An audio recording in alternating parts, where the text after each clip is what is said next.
The only wrinkle in all of this, as far as I can ascertain, is the internet. Somehow, unexpectedly, a silly little electronic gimmick of mere academic interest has suddenly blossomed overnight into something quite powerful and problematic, has it not? It is due to this very technology that the sheep are suddenly behaving in quite an unsheep-like fashion. Suddenly they are aware of you, talking about you. Certainly they are seeing and remarking upon the curtain that you have drawn around yourselves, if not actually peeking behind the curtain. How irritating this must be! You are on the very cusp of total triumph, and now, at the very last moment, there is this awareness dawning. Your actual names are beginning to be spoken in public forums.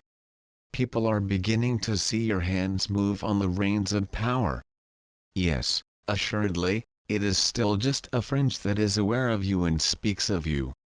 And yes, you have managed to continue to paint this fringe as lunatics and crackpots. And, no, this does not threaten your plans and activities. Yet. But you have noticed. You have found the internet to be the greatest threat to your power and security because, though fragmented and confused, the truth about you certainly is out there. It can be discerned by any who would care to look and weigh the evidence. And suddenly there are sheep that are elevating themselves from the flock, transmuting themselves into something you have never seen before. Certainly not in such numbers as there now are. And certainly not diffused, as they are, across the whole planet. Previously you could isolate communities of dissidents. Like the Cathari. Remember them? They knew the truth. Or at least they held a version of the truth that was antithetical to your aims. And their teachings were attractive to others. Their message was finding traction. So you used your most powerful pawn at the time, the church, to kill them all. It was a genocide of the most brutal type. Wiping out not only a population but the very idea that brought them together in unity. Burning all of their books so that all that is remembered of them now is what was told by their enemies. And today it is barely even remembered that one of the Crusades, perhaps the most brutal and bloody of all the Crusades, was not even fought in the Holy Lands against enemy soldiers, but in France against good Christian folk. Farmers and peasants. Put to the sword and burned to death in their churches. All because you could isolate them, round them up and murder them all. Arns Mug pleads South Africa's Arnolingham is Zingdad. You'll forgive me if I don't applaud. Successful tactics don't always win my approval. And there have been many, many, many such victories that you, the ancient families, have scored over the rest of humanity. They continue today. You wrestle for power and total control over the Middle East. Which is why things are as they are in that region. Whatever else one thinks about the Islamic religion, is true that they are fundamentally opposed to usury. Which means Muslims will not accept the banking system that you are using to gain worldwide dominance. And so Islam has become a powerful block to your plans. And so you enact your plans. You work to impoverish, torment and radicalize the Muslim world. You set them up to be the enemy of the Western world. The great terrorists. You control their teachers and ensure that the message is promulgated that the West is the great Satan, and you teach the West that all Muslims are abysmal hatred and murderers. And so the wheels are set in motion. And right now a wave of chaos sweeps through Europe and, to one extent or another, the rest of the globe. And this is all a part of your plan. You wish to grind down and pulverize all of those that stand against your plans. And Muslims are very far from the only ones. And another of your neat tricks is to set one enemy against another. America was founded upon a principle which was, actually nothing other than open rebellion against your power. America the free. Free from what? From your yoke of control, of course. America's founding principles were and are directly contrary to your interests. The American Constitution is a truly beautiful document. A document that promises liberty and freedom for all. But you have whittled and chaffed and maneuvered until you have gained control of the American government to such an extent that the most powerful military and technological force in the world is yours to wield. But as much as your control extends to the American government, the American people are another story altogether. Strong individualists who continue to believe in their own rights and liberties, they stand against you at every turn without even knowing it is you who they resist. So you wage a war of attrition upon them. You seek to ensure that their food and water is toxified to weaken them. You use a barrage of techniques of every sort to manipulate them and control them. To weaken them and cow them. And, in a masterstroke of pure genius, you now pit America against Islam. Another truly nifty trick. How very clever of you. I see it. I see it all. And, though I must admit I don't like it, I do understand it. When I look behind your collective activities, choices and decisions of the types outlined above, I actually see beings for whom I have a great deal of compassion and love. I know, as a clear and sure fact, that it is so that you are actually no different than I. The difference is the journey you have walked. Since all is truly one, you are the part of that one great eternal spirit that has walked your path, just as I am another part of that same great being that has walked my path. My path leads to where I am, unified within the heart of the Pleiadian monad. Your path leads you to be incarnated as a human being bearing the mantle and the burden of being a member of one of the ancient families upon the earth. And those amongst humanity who are aware of you and judge you most harshly do so purely out of a lack of self-knowledge. Place them in your situation and they too would do as you have done. Or worse. And I know too that what you do to another, you do to yourself also. So I don't envy you the results of your choices. But your story is not over. You are not done with your journey. In due course you too will arise spiritually and begin to return to oneness with your own spiritual entity. Because there is nowhere else for you to go, really. And this is beginning to happen for some of your family members. Perhaps you have noticed those members who don't seem to be quite so committed to the old cause. Those who seem to be getting soft. Those who seem to be talking crazy talk about abdicating their power. About telling the sheep the truth. Indeed, those who actually have been finding ways to communicate these truths to humanity using that very despised technology, the internet. Is it strange that those amongst you who are proposing this new course of openness and transparency, this course of abdication of power, are also those amongst you who are most interested in matters metaphysical and spiritual? I propose this is not in the least bit strange. It takes an interest in metaphysics and spirituality to discern that a new age is now already dawning. That the time of your watching over humanity is at an end. Indeed, that it is ending without the return of your master, your dark god king. And that there is no longer any real hope that he ever will return. You are on your own. Your secret prophecies have come to naught. And it takes an interest in metaphysics and spirituality to see that there is a changing of the guard happening. That there is a new spiritual order beginning. That those who govern this reality from the very highest levels, from the angelic realms down, are busy changing hands. That is what the new dawning age is all about. And that is why you stand at a fork in the road. It is why you must now choose. But before I tell you, at last, about the choice you face, I will tell you one final thing, something you most certainly will have noticed. Because it takes no special awareness or training in either spirituality or metaphysics to see that your magic is beginning to fail you. irrespective of what you believe the real source of your power to be, you will have noticed that it is waning fast. It becomes more and more difficult by the day for you to wield your power. Plug a little leak here and the dam wall springs a gushing fissure over there. The game that seemed elegant and nearly effortless for generations past is causing you, and those like you, to raise a real sweat. It is a constant struggle to maintain control. You are feeling the stress of this night and day. And it feels as if you are losing your grip. Just as you near victory, so things become ever more impossibly challenging. The magic becomes unstable.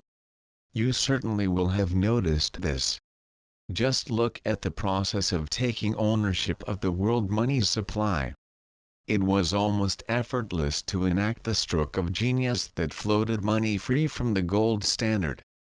And since then it has been a minor effort to bring the nations of the world, one by one, into this fiat banking system. Which is really money by decree. Your decree. Money is now mere numbers that mean whatever you say they mean. But the magic trick is not complete until every nation is a part of it. And so you have used the leverage you had to expand your control until almost every last nation has fallen under your sway. The very last few holdouts exist. You have them isolated and on the ropes. They are almost ready to be taken and controlled. But right here at the very last you find yourselves losing grip here, there and everywhere. You find your attention being constantly diverted by all manner of seemingly trivial, but irritating, diversions. And in concert, your energy and attention is so diverted that you can never quite act to gain total power. And this global money supply beast that belongs to you seems to have a malevolent life of its own, and that the larger it becomes, the more difficult it is to control. My friends, what you must understand is that planet Earth does not exist in a vacuum. We have kept it quarantined so that humanity, as a whole, can decide its own fate. But it has been in a state of physical quarantine. We have kept other galactic civilizations from interfering physically. But there has been no spiritual quarantine. And so a small but powerful contingent of starseeds and lightbringers have been born amongst the planet's populace. And they have utterly altered the consciousness upon the planet. They have, by the simple fact of their presence upon the earth, brought a new awareness to the earth. And they come in now with higher and higher levels of consciousness. They accelerate and amplify these changes upon the planet. You can neither stop, nor slow, nor alter the course of these changes. Humanity will awaken. Humanity will come to self-awareness. Humanity will make a choice, collectively, about its own nature. This is divinely ordained. It is the dawning of the new age. And it is very soon to happen. The window of opportunity reached its midpoint in 2012. It is beginning to close. And before it does, humanity will have decided. You, my dear friends, are the watchers over the old order. To you fell the task of shepherding humanity through the long dark age of forgetting.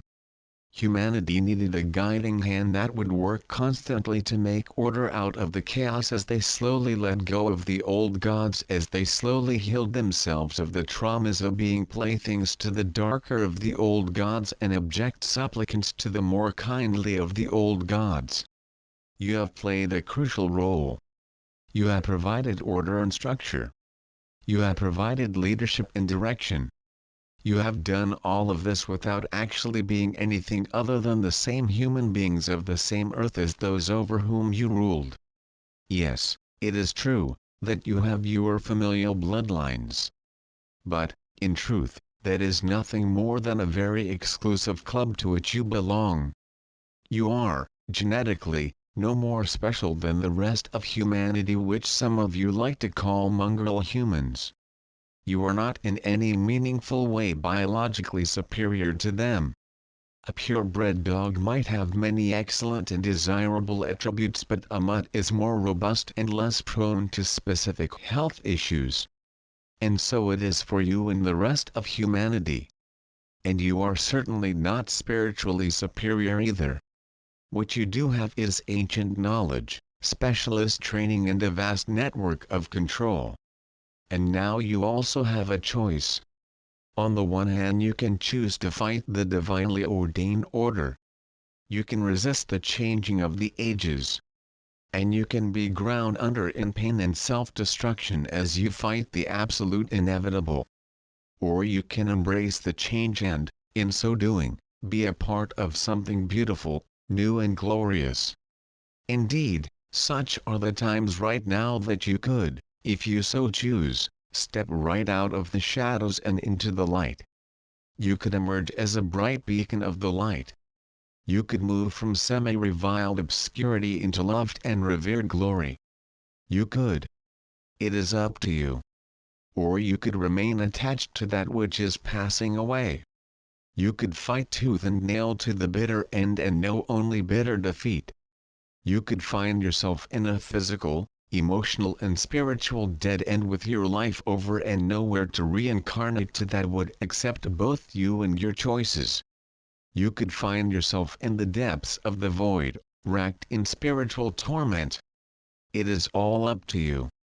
I offer you this choice now, not because I need you to decide any particular way. Neither I, nor my starseed family, nor the greater humanity of which I am so fond will be really affected by your choice.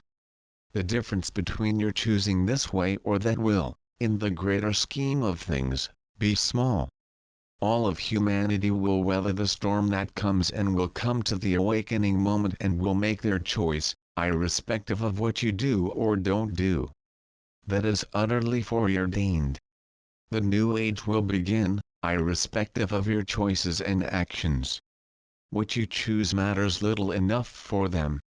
But it matters greatly for you. I point you towards this choice out of compassion for you. I do so only because, were I in your shoes, I would wish to be alerted to this choice at this crucial juncture. So, in practical terms, what are the choices I am advocating and what might the outcome of those choices be for you? My dear friends, I am suggesting to you that you begin by learning to listen to your hearts. I don't mean your physical heart or your emotional heart. I mean your spiritual heart. This is where you connect with the same great oneness to which we all belong. If you listen to your spiritual heart, you will find that there is guidance and wisdom there. Your heart can lead you in making the best possible choices that serve the greatest good of the all. If you are not able to hear your heart, you can choose to find someone who can teach you how. Zingdad is one of many upon the earth right now teaching exactly the skill. Or you can do the right things that will lead you on the right path that will result in your spiritual heart opening. In specific, in your circumstance, you can ask yourself, what can I do right now that will open the doors for the rest of humanity to greater awareness and understanding of their situation? What can I do right now to create fewer secrets and more transparency? What can I do right now to give humanity greater choice and self-empowerment? What can I do right now to foster greater peace, harmony, compassion and understanding? What can I do right now to smooth the transition to the new dawning age? How can I increase the quotient of love in the world? How can I decrease the quotient of suffering in the world? These are the kinds of questions that you should be answering for yourself if you wish to participate in the changes that are afoot. Engaging yourself with this process will cause you to find your energetic heart. It will allow you to know the sweet taste of being loved for who you are, as much as for what you do.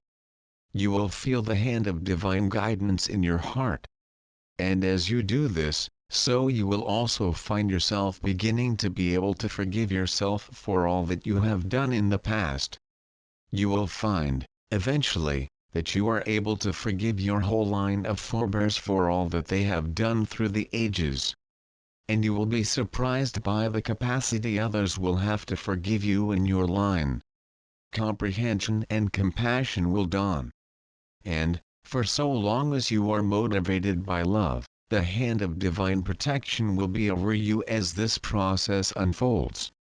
Engage with this process, heart and soul, and there need be no negative repercussion at all. You can pay the price of the burden of your choices in love, rather than in suffering and pain. But you must choose to do so. And if you do, you will find yourself transitioning to the new earth with the rest of humanity that has also chosen this. If you wish it, your skills at administration and management might be put to magnificent purpose. You might find yourself in great demand in a position of revered leadership. Or, indeed, you might choose for that quiet, peaceful, gentle life in that beautiful corner of the world that you have always secretly hankered after but never believed you could settle down to. It is all up to you. The point, really, is that you will find yourself blessed with an abundance of very attractive options if you should choose to be guided by love. And this contrasts sharply with the optionless, self-destructive dead end that lies at the end of the road if you should continue to choose from a place of closed-hearted fear. And this is what I needed to share with you at this point. I know that all of you who are ready for this message will receive it, as we have ways to ensure this. And I also wanted to share this letter to you in the most open fashion possible, since part of the healing that is being made available to humanity will come from their understanding that you are not as other as they would have thought. Until they can see themselves in your position, you will struggle to break down the boundaries. And in this letter, by the way I address you, they can see that you are not some kind of demonic enemy. That you are humans as they are. That you are lost and hurt as they are. That you have made the same kinds of choices out of your fear and pain as they have. That you can come to heal yourself, forgive yourself and love yourself as they might. And that greater good flowers for you when you do so, just as it does for them. And finally, I wish humanity to see that you actually did as was required of you. You held the helm in the vacuum left when the old gods departed. You did so for the whole age of forgetting. And that, ultimately, was what you contracted for. With love and compassion I leave you now to your choices. I am Adamu of the monadic entity of the Pleiadian civilization brought to you through Zingdad.